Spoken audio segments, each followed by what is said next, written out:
அனைவருக்கும் வணக்கம். இப்போ இந்த படத்துல நீங்க பாக்குறது இந்த படத்துல இருக்கிற டிஷ்ஷை பார்த்தோன்னே நமக்கு அப்படியே சாப்பிடணும் போல தோணும். இது வேற ஒண்ணும் இல்ல. பாவக்காயும் கத்திரிக்காயும் போட்டு சவுத் தமிழ்நாடுல ஐயர் வீட்டுல பண்ணக்கூடிய ஒரு பிட்லா அப்படின்னு ஒரு வகை டிஷ் தான். இப்போ அதைத்தான் நம்ம இன்னைக்கு வீடியோ பதிவுல பார்க்க போறோம். அதுக்கு முன்னாடி நம்ம பிஎஸ்என் கிச்சன் யூடியூப் சேனலுக்கு நீங்க இது வரைக்கும் சப்ஸ்கிரைப் பண்ணணும்னா இப்பவே சப்ஸ்கிரைப் பண்ணிக்கோங்க. முதல்ல நம்ம ஒரு பாத்திரத்துல தண்ணீர் விட்டு அதுல பாசி பருப்பு, பயத்தம்பருப்புன்னு சொல்லுவோம் சென்னையிலாம், அந்த ஒரு டம்ளர் பாசி பருப்பை அதுல போட்டு நல்ல இந்த பாசி பருப்பை முதல்ல நம்ம வேக வச்சுக்கணும். அது கிட்டத்தட்ட 3/4 பதத்துக்கு இந்த பாசி பருப்பு வெந்த பிறகு அதுல நாம தக்காளி ஒரு 2 சின்ன சின்னதா நறுக்கி வச்சிருக்கிற தக்காளி இப்போ அதுல போட போறோம்.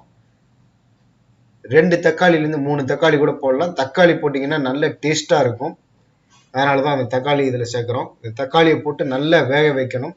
தக்காளி ஒரு 5 நிமிஷம் தக்காளி போட்டு இதை கொதிக்க வைங்க. அதுக்கப்புறம் பாவக்காயை இந்த மாதிரி விதையை நீக்கிட்டு ரவுண்டா நறுக்கி வச்சுங்க. பெரிய பாவக்காயை வாங்கிட்டு அதுல இருந்து ரவுண்டா நறுக்கிட்டு நடுவில் இருக்கிற விதையெல்லாம் எடுத்துருங்க. ஏன்னா விதையெல்லாம் அதுல இருந்ததுன்னா அது சாப்பிடும்போது கடக்கு முடக்குன்னு சவுண்டு கேட்கும், ஒரு மாதிரி இருக்கும், கடிக்கிறதுக்கு கஷ்டமா இருக்கும்.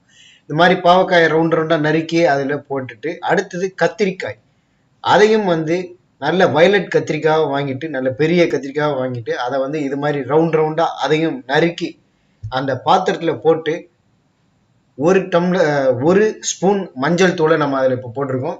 அதே மாதிரி 2 ஸ்பூன் இந்த அளவுக்கு 2 ஸ்பூன் கல் உப்பு அதில் போட்டு நல்ல ஒரு கிளறி விட்டுட்டு இந்த பாத்திரத்தை நாம மூடி வச்சிடணும். அப்பதான் பாத்தீங்கன்னா அது நல்ல வேகம். தண்ணீர் தேவையான அளவுக்கு தண்ணி ஊற்றிட்டு நல்ல பாத்திரத்தை மூடி வச்சிருங்க. ஒரு 20 மினிட்ஸ் அளவுக்கு இதை நல்லா வேக வைக்கணும்.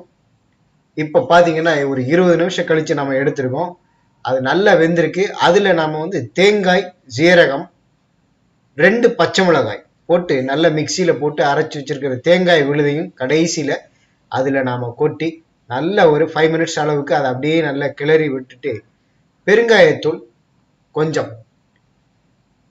கொஞ்சம் பெருங்காயத்தூளை நம்ம அதுல போட்டுட்டு நல்ல இதை கிளறி விட்டோம் அப்படின்னு சொன்னீங்கன்னா இந்த பாவக்காய் கத்திரிக்காய் பிட்லா, அதாவது சவுத் தமிழ்நாடுல தூத்துக்குடி, மதுரைக்கு அந்த பக்கம் பண்ணக்கூடிய இந்த அருமையான டிஷ் சாப்பிட்றதுக்கு தயாராகிடும். கடைசியா நாம அதுல கடுகு, உளுத்தம்பருப்பு, கடலைப்பருப்பு, கருவேப்பிலை, தேவையான அளவுக்கு கருவேப்பிலை போட்டு அதுல கடைசியா தாளிச்சு கொட்டுற ஒரு விஷயம். அதை தாளிச்சு அதுல கொட்டிட்டோம் அப்படின்னா இந்த பாவக்காய் கத்திரிக்காய் போட்டு பிட்லா ரெடி ஆயிடுத்து. சாப்பிட்றதுக்கு செம்ம டேஸ்டா இருக்கும். இதை வெறும் ஒயிட் ரைஸ்ல போட்டு பிசைஞ்சு கூட சாப்பிடலாம்.